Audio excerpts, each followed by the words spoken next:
Amém, irmãos? Espero que todos estejam bem, em paz.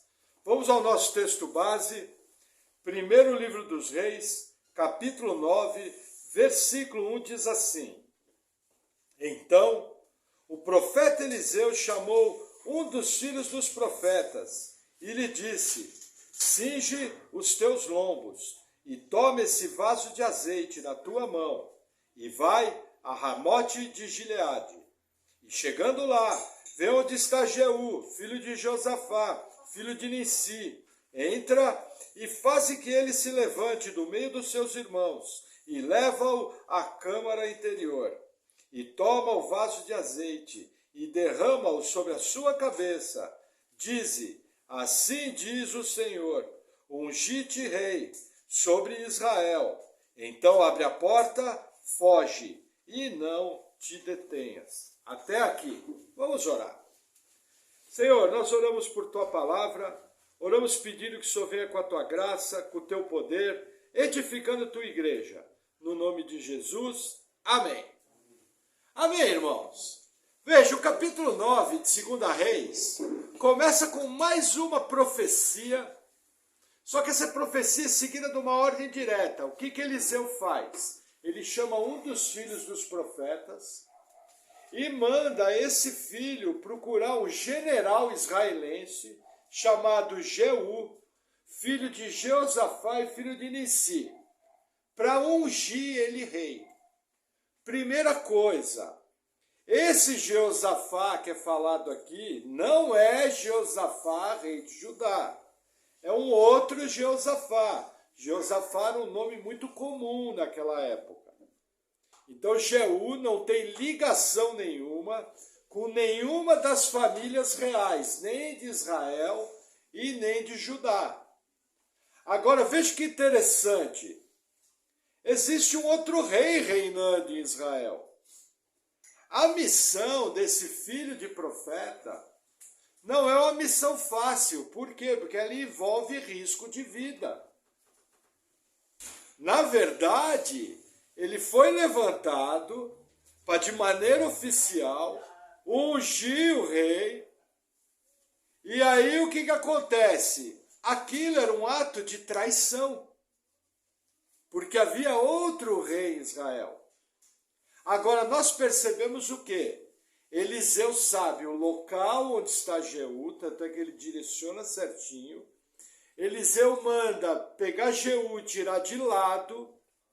E assim que unge Jeú, ele fala para o filho do profeta se mandar. Por quê? Porque ele sabe do risco de vida envolvido aqui. Isso aqui é um golpe de Estado. Isso aqui é algo que o rapaz pode morrer por isso. Amém? E aí vamos seguir a nossa leitura. Versículo 4. É um texto um pouco longo agora. Foi, pois, o moço, o jovem profeta, a Ramote de Gileade. E entrando ele, eis que os capitães do exército estavam assentados ali. E disse: Capitão, tenho uma palavra que te dizer. E disse Jeú: A qual de todos nós? E disse: A ti, capitão. Então se levantou, entrou na casa e derramou o azeite sobre a sua cabeça. E disse: Assim diz o Senhor, Deus de Israel: Ungi-te rei sobre o povo do Senhor, sobre Israel. E ferirás a casa de Acabe, teu senhor, para que eu vingue o sangue dos meus servos, os profetas, e o sangue de todos os servos do Senhor, da mão de Jezabel. E toda a casa de Acabe perecerá. Destruirei de Acabe todo homem, tanto o encerrado como o absolvido em Israel. Porque a casa de Acabe hei de fazer como a casa de Jeroboão, filho de Nebate, e como a casa de Baasa, filho de Aías. E os cães comerão a Jezabel, no pedaço do campo de Jezreel. Não haverá quem a enterre. Então abriu a porta e fugiu. Compreenda o quadro. O jovem profeta chega no centro do exército de Israel. Toda a cúpula do exército está reunida ali. Veja, Se ele abrisse a boca no meio daqueles homens, ele seria morto automaticamente. Os capitães provavelmente o matariam. Aí ele fala, olha, eu tenho uma palavra do Senhor. Fala para Jeú. Jeú fala, para quem que você tem a palavra? Ele fala, para você. Aí Jeú se levanta, vai num cômodo ao lado, lá ele derrama óleo sobre a cabeça de Jeú e fala, olha, você está sendo ungido rei pelo Deus de Israel. Não apenas isso, outras informações vêm. Primeira coisa, para punir a casa de Acabe. Deus vai começar a cobrar o sangue que foi derramado pelos da casa de Acabe. Deus vai começar a cobrar o sangue que foi derramado por Jezabel. Vários profetas do Senhor foram mortos, várias pessoas foram mortas. A perseguição foi enorme. O sofrimento trazido aos servos de Deus foi enorme. A idolatria trazida aos servos de Deus foi enorme. Tanto é que ele é comparado a Jeroboão I, que foi o primeiro rei de Israel, que que abriu a idolatria em Israel. Ele colocou um bezerro em Dan e um bezerro em Betel. E proibiu do povo ir adorar em Jerusalém. Essa idolatria vai se arrastar até o final do reino de Israel. Israel não vai se apartar da idolatria dos bezerros de Betel e Dan. Isso também vai ser cobrado da casa de Acabe, da casa de Jezabel. E sobre Jezabel é dada uma profecia pior ainda, falando o seguinte, olha, os cães vão comer ela.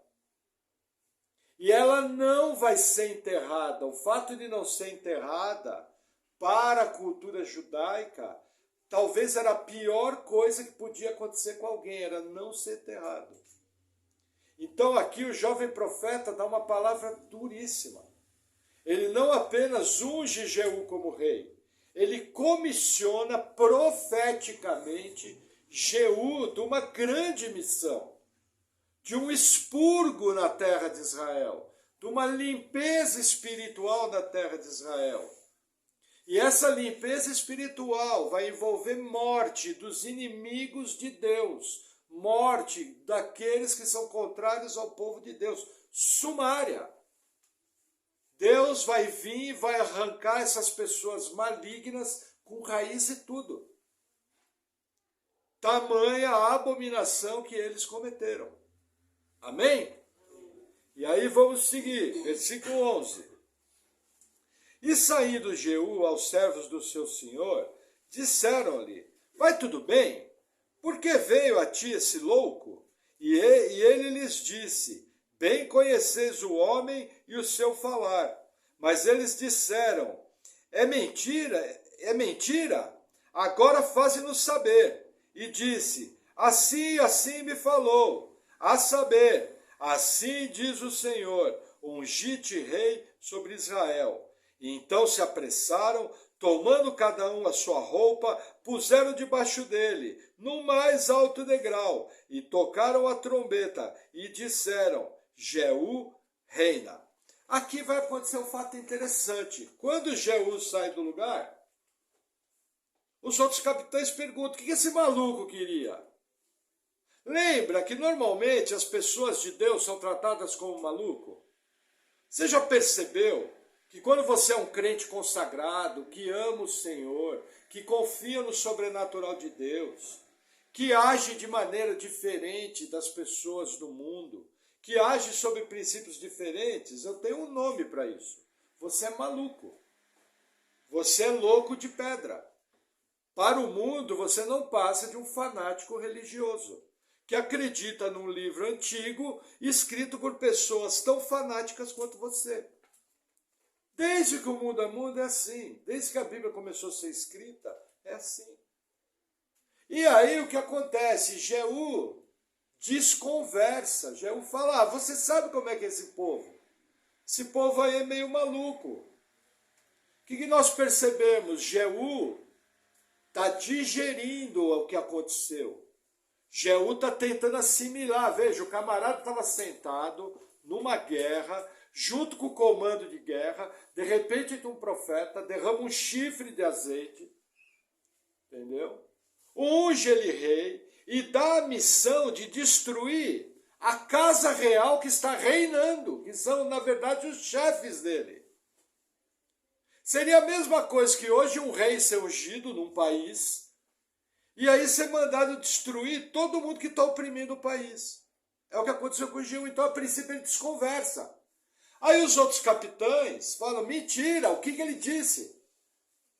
Aí Jeú abriu o jogo. Ele falou, ele disse que eu me ungi o rei em Israel. E aí acontece um fato surpreendente. Imediatamente, aqueles que estavam chamando o profeta de louco reconhecem que Jeú foi ungido rei. Ajuntam todas as suas roupas, colocam Jeú no lugar mais alto e proclamam, Jeú reina. O que eles fazem? Eles acatam o que o profeta veio fazer. E eles nomeiam Jeú rei. Mas qual a questão aqui? Ainda tem um rei no governo. Qual é o nome disso aqui? Golpe de Estado. É o que está acontecendo aqui. Mas quando Deus está no negócio, ele garante o resultado. Tanto é que ele inclinou o coração dos outros capitães a apoiar. Jeú reina. Porque é Deus que garante o resultado, não são os homens. Qual seria a resposta certa dos capitães? Traidor, vamos prender Jeú, vamos matar. Porque quem é o chefe dos capitães? É o rei. Se surgir um novo rei, ele está envolvido em golpe de Estado. O que esse camarada tem que fazer? Tem que ser preso e morto. Mostrando pela providência que a mão de Deus estava no negócio. Só que aqui você tem que entender o quê? Está acontecendo um golpe de Estado. E aí a narrativa continua. Deixa eu tomar um gole de água. Versículo 14. Assim Jeú, filho de Josafá, filho de Nissi, conspirou contra Jorão. Tinha, porém, Jorão cercado a Ramote de Gileade, ele e todo Israel, por causa de Azael, rei da Síria. Porém, o rei Jorão voltou para se curar em Jizreel, das feridas que os sírios lhe fizeram, quando pelejou contra Azael, rei da Síria. E disse Jeú, se é da vossa vontade, ninguém saia da cidade, nem escape, para ir denunciar isso em Jizreel. Então Jeú subiu a um carro e foi a Jizreel, porque Jorão estava deitado ali. E também Acasias, rei de Judá, descera para ver a Jorão. Até aqui. O que acontece? Veja, a cidade de Ramote de Gileade está cercada. Qual era o medo de Jeú? Vamos fechar a cidade para que ninguém escape e denuncie a gente. É uma conspiração, é um golpe de Estado. E eles fecham a cidade, ninguém entra, ninguém sai. Jeú pega um carro e vai para a região de Jizreel. Quem está em Jizreel? Jorão, rei de Israel, juntamente com seu parente, que é o rei Acasias, rei de Judá. Acasias é neto de Acabe. Lembra na palavra passada que eu mostrei para vocês que Deus, na sua providência, primeiro ele levanta Azael, rei da Síria. Azael vai entrar em guerra contra Israel. Aí Deus levanta Acasias como rei de Judá. Acasias é neto de Acabe. Aí Acasias se junta com Jorão. E os dois vão guerrear contra Azael. O que Deus está fazendo? Deus está juntando todas as peças para aquilo que ele vai realizar. É como se ele estivesse juntando um enorme quebra-cabeça para o cumprimento profético. E qual é o cumprimento profético? a casa de Acabe vai ser extirpada, vai ser destruída. Jorão é casa de Acabe? Sim, é neto. Acasias é casa de Acabe? Sim, é neto. Vão morrer os dois. Numa só ação, Deus traz todo mundo e executa 2 reis, do reino do norte e do reino do sul, de uma única vez. Olha o que vai acontecer. Versículo 17. E o Atalai estava na torre de Jezreel e viu a tropa de Jeú, que vinha, e disse, veja uma tropa. Então disse Jorão, toma um cavaleiro e envia-lhe ao encontro e diga, a paz. E o cavalheiro lhe foi ao encontro e disse, assim diz o rei, a paz. E disse Jeú, que tens tu de fazer com a paz? Passa-te para trás de mim. E o Atalai o fez saber, dizendo, chegou a eles o mensageiro, porém não volta. Então enviou outro cavaleiro, e chegando este a eles, disse, assim diz o rei, a paz. E disse Jeú, que tens tu para fazer com a paz? Passa-te para trás de mim. E o Atalaia fez saber, dizendo, também esse chegou a eles, porém não volta. E o andar parece como o andar de Jeú, filho de Nissi, porque anda furiosamente. Olha que interessante, o rei manda 2 vigias. Tipo, a missão de vocês é de paz? Assim que ele chega, o Jeú fala, o que tem paz? Vem aqui para trás. O vigia fica quieto, vai para trás do capitão, é capitão do rei. Aí vai o segundo vigia, Jorão começa a ficar desconfiado. A mesma coisa. Jeú chega e fala, vai para trás. Só que nesse ponto aqui, o Atalaia da cidade de Jezreel já reconhece quem está vindo. Ele fala, olha, pelo jeito de andar, parece Jeú. O que nos mostra que a característica de Jeú é do verdadeiro guerreiro. Essa narrativa aqui bíblica, o que o escritor está querendo mostrar? Olha, Jeú era um cara decidido, Jeú era um cara firme. Jeú era o que se chama hoje de macho alfa, que é tão perseguido pela mídia, pela cultura, porque hoje em dia o cara ser homem, hoje em dia o cara ser macho que eu digo, não é agredir mulher, não é fazer coisa errada. Macho é um homem de verdade, que serve a Deus, que protege sua família, que dá a cara para bater, que corre atrás do que tem que correr, que se alguém sair da linha, ele é o primeiro a chegar e colocar, assim não, Deus não aceita assim, assim, assim. Sabe o cara homem, de caráter, que é doce com as pessoas que tem que ser doce, sem perder sua masculinidade, porém é duro e firme com aqueles que querem tirar lasca com aqueles que amam. É esse o quadro que a Bíblia quer nos mostrar. Jeú era um verdadeiro guerreiro, era um homem completo. Inclusive existem características da vida de Jeú que podem ser imitadas por nós. Primeira característica, Deus falou para ele, ó, vai e faz isso. Ele foi lá e obedeceu. Na hora. Aí você pode chegar para mim e falar, nossa, pastor, se Deus falasse comigo, eu obedecia na hora. Quem aqui pensa assim? Se Deus falasse com você, você obedecia na hora? Sim ou não? Veja que interessante, a Bíblia fala para você orar sem cessar. A Bíblia fala para você congregar. A Bíblia fala para você evangelizar as pessoas. A Bíblia fala para você buscar a paz com tudo. Os irmãos concordam que Deus fala conosco através da Bíblia? Se está escrito, é a palavra de Deus ou não? Concordo que eu tenho que obedecer. Não precisa vir um anjo, o céu brilhar. E o anjo poderoso do Senhor desceu com a espada e falou, faz a obra de Deus. Oh. Não, porque já está escrito. Entendeu? Mas essa é uma característica que muitos crentes não têm feito. A Bíblia tem uma série de orientações que nós, de maneira deliberada, não fazemos.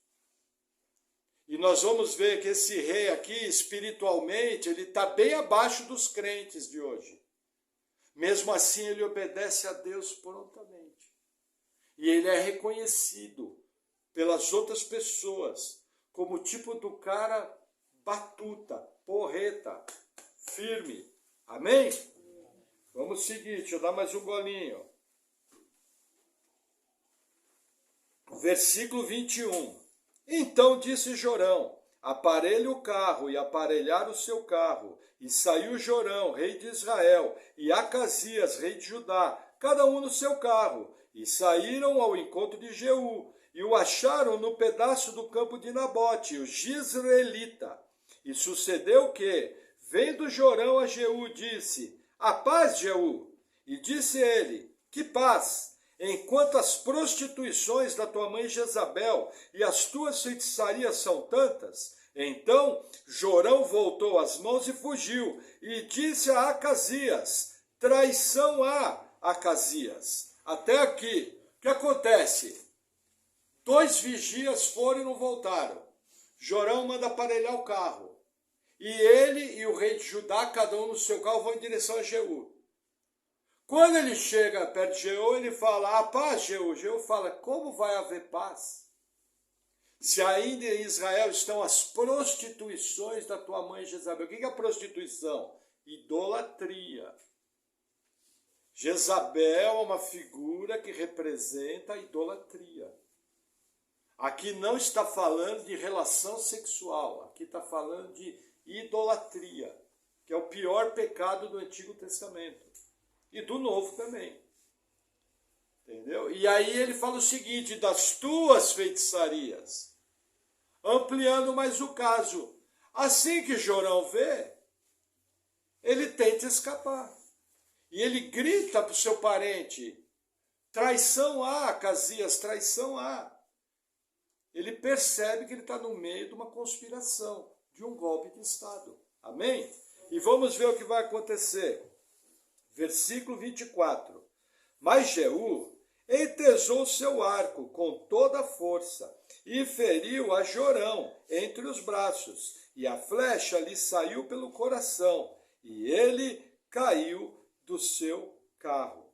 E então Jeú disse a Bidkar, seu capitão: toma-o e lança-o no pedaço do campo de Nabote, o Jizreelita, porque lembra-te de que, indo eu e tu juntos a cavalo após seu pai, Acabe, o Senhor pôs sobre ele essa sentença, dizendo: por certo vi ontem à tarde o sangue de Nabote e o sangue de seus filhos, diz o Senhor, e esse mesmo campo te retribuirei, diz o Senhor. Agora, pois, toma-o e lança-o nesse campo, conforme a palavra do Senhor. Veja que interessante. Qual é o caso aqui? Vamos relembrar. Acabe queria comprar a vinha de Nabote. Nabote não quis vender. Aí Jezabel falou: por que você anda triste? Ele explicou, ela falou: não se preocupa que eu vou resolver isso. Aí ela faz cartas, usa o selo real, envia e fala o seguinte: pega 2 homens e eles vão dizer que Nabote proclama um jejum, e eles vão dizer que Nabote blasfemou contra Deus. E aí vocês matam Nabote apedrejado. Isso para Deus foi uma enorme abominação.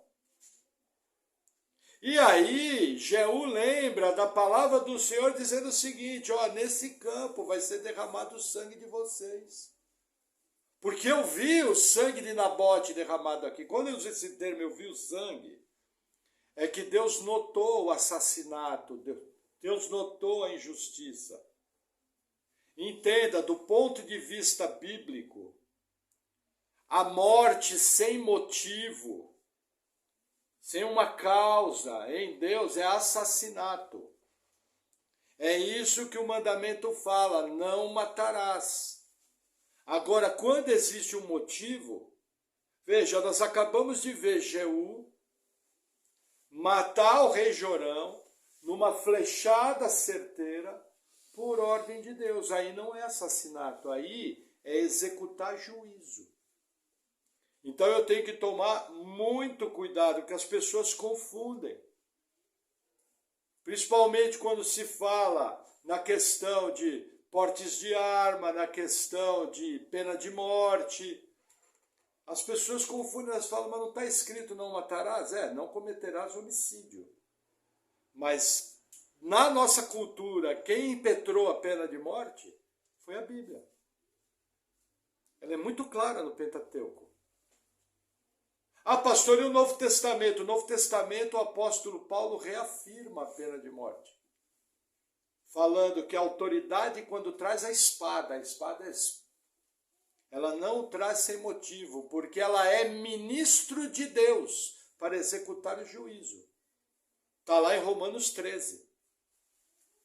Confirmando, até no Novo Testamento. Lógico, tudo com justiça, uma coisa certa. Mas é importante você enxergar essa diferença para sua mente não se confundir. O que Acabe e Jezabel fizeram foi um absurdo para Deus. E Deus viu aquele sangue. E Deus cobra o sangue. Só que no caso de Acabe, ele não cobrou porque Acabe se arrependeu e se humilhou diante de Deus. Então Deus falou, olha, eu vou fazer o que eu falei, mas não nos dias de Acabe. Porque ele se humilhou diante de mim. E aí a consequência veio sobre os descendentes. A consequência veio sobre a casa de Acabe. É o que está acontecendo aqui. O rei Jorão é morto. Veja, acertar uma flechada a grande distância, ela entrar certeira e varar o coração, me lembra um jovem pastor chamado Davi acertar uma pedra na testa de um gigante certeiro e derrubar um guerreiro chamado Golias. O homem vai e faz planos, o homem executa os seus planos, porém quem garante o resultado é Deus. Quem fez com que aquela flecha entrasse certeira foi Deus. Jorão caiu morto na hora, sumariamente. Entendeu? E Acasias foge. Mas olha o que vai acontecer. Versículo, só um minutinho, 27. O que vendo Acasias, rei de Judá, fugiu pelo caminho da casa do jardim. Porém Jeú perseguiu dizendo, feri também a esse. E o feriram no carro, à subida de Gur, que está junto a Ibleão. E fugiu a Meguido, e morreu ali. E os seus servos o levaram num carro a Jerusalém, e o sepultaram na sua sepultura, junto a seus pais, na cidade de Davi. E no ano 10º de Jorão, filho de Acabe, começou Acasias a reinar sobre Judá. O que aconteceu aqui? Acasias fugiu. Jeú saiu atrás. No meio do caminho, Acasias é ferido de morte por Jeú. Só que ele não morre na hora. Ele vai para um lugar e lá morre. Foi um ferimento de morte. O que está acontecendo aqui? Olha a diferença. Acasias é neto do bondoso rei Jeosafá. O que era neto direto de Acabe é executado por Jeú e é lançado no campo, sem sepultura, para cumprir a palavra do profeta. O outro também cumpre a palavra do profeta, porém é bem mais ameno. Ele é levado a Jerusalém e recebe o enterro de rei, que para o judeu representava muita coisa. Lembra que eu expliquei que quando um rei não era tão mau, você vinha, foi enterrado com seus pais? Foi à sepultura com seus pais? Isso é uma honra, é honraria de rei. O que Deus está mostrando? Deus está mostrando níveis de juízo. Novamente aparece, os dois morreram. Mas um morreu de uma forma desgraçada, desonrada. O outro morreu e teve uma morte honrada. O seu nome, todo mundo vai falar, olha, Jeú matou Acasias. E Acasias foi enterrado com seus pais. Todo mundo sabia o que estava sendo falado aqui. Sabe aquelas histórias que a gente vê? Às vezes a pessoa, no Brasil isso é muito comum no interior. O camarada não presta, era cachaceiro, bateu na mulher, brigava com todo mundo, trancava. Aí de repente ele começa a melhorar um pouco. a velhice vai trazendo coisas boas, não sei o que, tal. De repente ele fica mais ou menos. De repente você cruza a pessoa te cumprimenta. Aí você pergunta, vai lá, vamos fazer uma oração? Não, vamos. Ah, o senhor quer ir para a igreja? Não, não estou preparado ainda para ir para a igreja.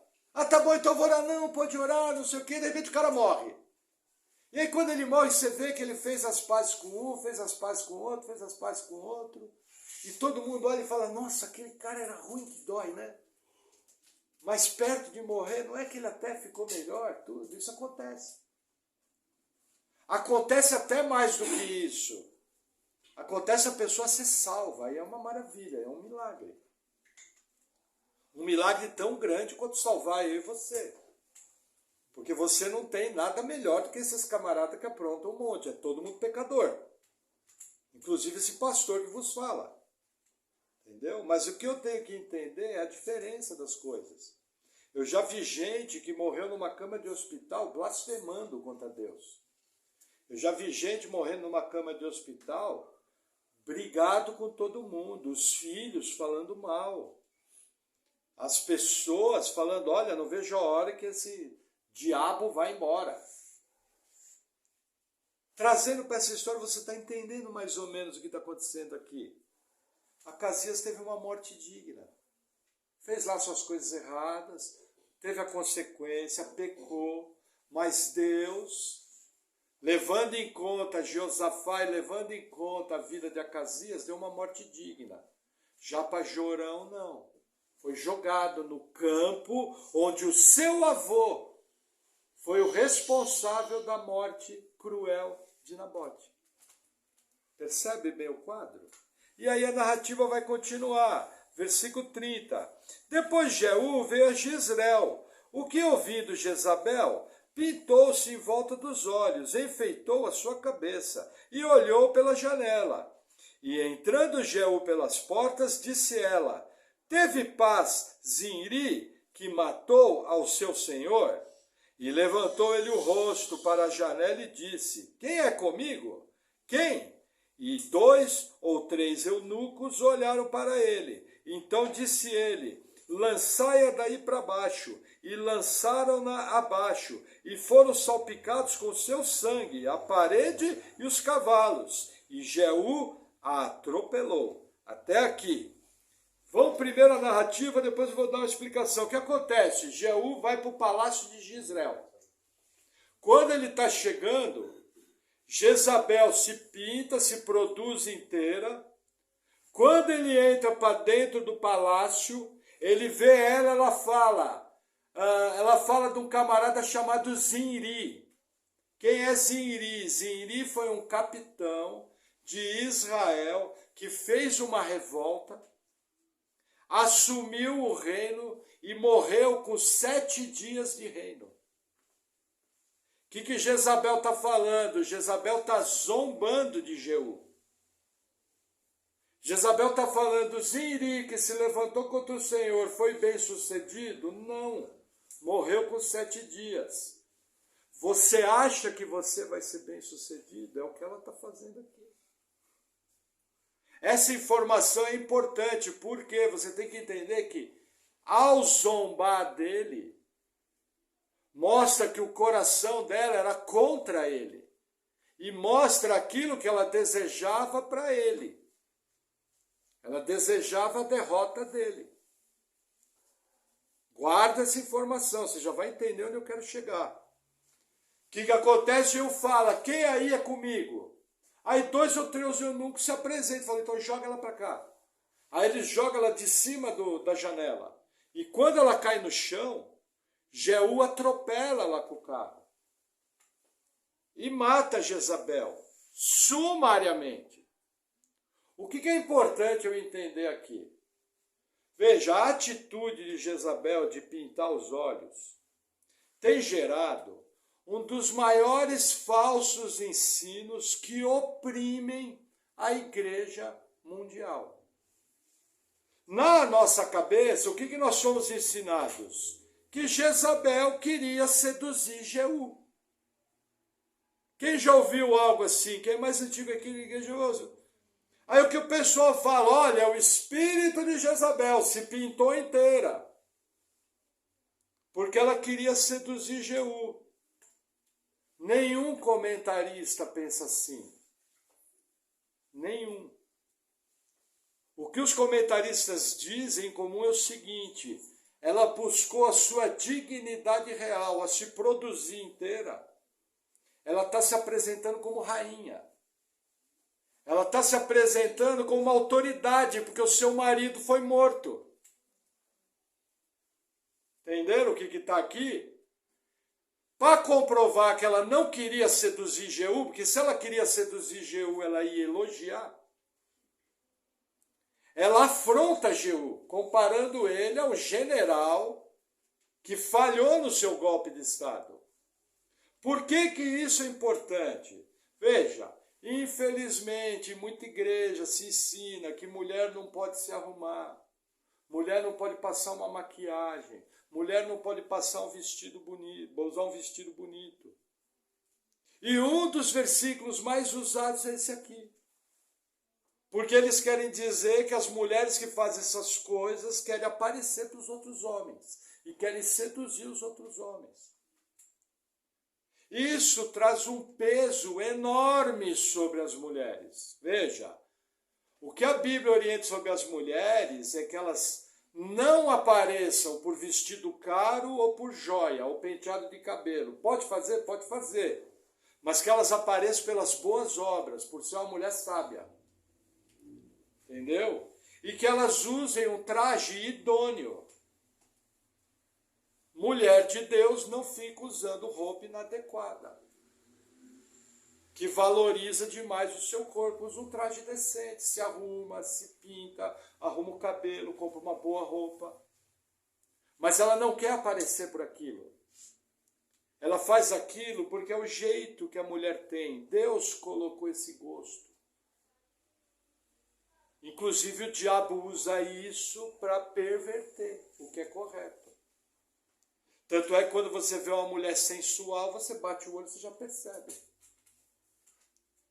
Eu já vi na igreja mulher de saia até o pé, extremamente sensual, que deveria ser corrigida pelo pastor da igreja. Porque ela estava muito sensual, de saia até o pé. Blusa com a manga até aqui, gola até aqui, extremamente sensual. Entendeu? Para vocês terem uma ideia dessa questão, o original em grego desse texto fala roupas não apertadas. Roupas largas. Da mesma forma o homem, porque hoje em dia tem o pirigueto. Entendeu? Não pode também. O homem também tem que ter postura. Os caras andam com camisão aberto, aparecendo, calça apertada demais. Não, tem que andar certo, bem vestido. Agora, por que é importante você saber disso? Entender que foi o homem que trouxe esse ensinamento. Nenhum teólogo pensa isso. E aí, para trazer uma opressão sobre as mulheres, eles usam essa passagem. Então, o que você tem que entender aqui? Jezabel está usando da sua dignidade real e provavelmente a intenção dela é assumir o poder. Tanto é que ela zomba de Jeú, ela não tenta seduzir Jeú. Percebe a importância? Lógico, você não vai ficar discutindo. Outro dia eu estava conversando com um irmão, um querido irmão, e ele é de uma igreja pentecostal histórica, eles têm certos costumes. E ele dá aula de batismo, ele estava falando, olha irmãos, aqui na nossa igreja, nós temos o costume de nos vestirmos assim, nós temos o costume de fazer assim, nós temos o costume de fazer assim. Se você não quer, a minha orientação é que você procure uma outra igreja que pense diferente. Mas aqui a gente gosta de agir assim, é uma coisa para nós. Fechou? Se as pessoas querem dentro da igreja, olha, a gente quer assim, para nós. Ah, é salvítico? Não. Deus vai me amar mais por causa disso? Não.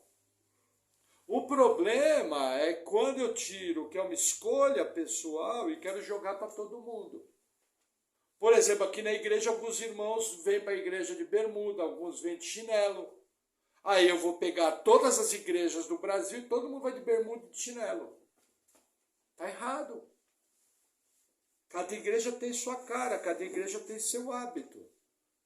Entendeu? É isso que eu estou falando. Eu conheço muito irmão valoroso, muita gente de Deus que congrega numa igreja onde tem um hábito de se vestir diferente do nosso. E eles estão felizes, eles estão bem, estão servindo a Deus da sua maneira. Eu respeito eles, eles me respeitam. E todo mundo que nasceu de novo em Cristo Jesus vai passar a eternidade no céu. Amém? Vamos seguir. Toma mais um golinho. Versículo 34. Entrando ele, e havendo comido e bebido, disse: olhai por aquela maldita, e sepultai-a, porque é filha de rei. E foram para sepultar, porém não acharam dela, senão somente a caveira, os pés e as palmas das mãos. Então voltaram e lhe fizeram saber. E ele disse: essa é a palavra do Senhor, a qual falou pelo ministério de Elias o tisbita, seu servo, dizendo: no pedaço do campo de Jezreel, os cães comerão a carne de Jezabel, e o cadáver de Jezabel será como esterco sobre toda a face do campo, na herdade de Jezreel, de modo que não se possa dizer: essa é Jezabel. Veja que interessante, em 1 Reis 21, Elias deu essa profecia. E Jeú lembra-se da profecia. Veja, o interessante aqui é o seguinte, olha o temperamento de Jeú. Matou um rei, matou dois. Aí uma mulher é jogada do telhado. Deve ser super agradável a visão de uma pessoa toda quebrada no chão. Não deve ser uma visão agradável? A pessoa toda estrupiada. Ele foi e passou para o carro em cima. Porque veja, o jeito que ela caiu, a queda foi tal que espirrou sangue no cavalo dele e no carro dele. Ela se espatifou. Estourou parte do corpo. E ele, não contente, passou por cima. Agora entenda o comportamento de Jeú. O que o camarada faz? Foi almoçar. Sentou, gente, ele estava na casa do rei. Ele estava na casa do rei. Veja. Tinha uma comida boa, viras do meio. Tinha uma comida boa. Muita comida. Ele senta e banqueteia. Só que aí ele lembra, ela é filha de rei. O que acontece? Ele poderia causar um problema de Estado, porque ela era uma rainha fenícia, de família real. Israel já estava em guerra com a Síria, com Azael. Poderia entrar em guerra com os fenícios e com os sidônios, país vizinho. Então ele falou, ó, vai pegar aquela maldita para a gente enterrar. Só que quando eles vão pegar ela, só tem os esqueletos, o cadáver, né? A caveira, provavelmente a parte de cima, o crânio. E as mãos e os pés. O resto foi tudo espalhado e comido pelos cães. Cumprindo a palavra do profeta Elias. Muitos anos depois, a coisa chegou. Ela ouviu essa palavra do profeta, ela ficou sabendo essa palavra do profeta. Acabe se humilhou. Morreu que nem um homem digno na guerra. Alguns até imaginam que Acabe pode ter sido salvo. Eu acho que ele foi salvo. Já contei que eu quero conversar com ele. Se ele estiver lá, eu quero conversar com ele. Vai ser um dos que eu vou sentar do lado. E aí, conta aí, como é que foi a parada? Entendeu? Papo sério, vocês vão ver. Se ele estiver lá, vocês vão ver. Entendeu? Só que ela não se arrependeu. E teve uma morte terrível. Nem enterro teve. Chamada de maldita. Ela passou a ser, em toda a história bíblica, o pior exemplo de mulher, de falso profeta, de sensualidade, de idolatria. de uma pessoa sem caráter.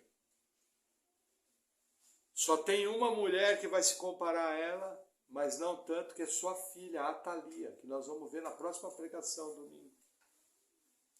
Dessa maneira, Deus veio cumprindo o juízo. Aqueles homens morreram ligados ao pecado da sua família. O que eu quero que você entenda?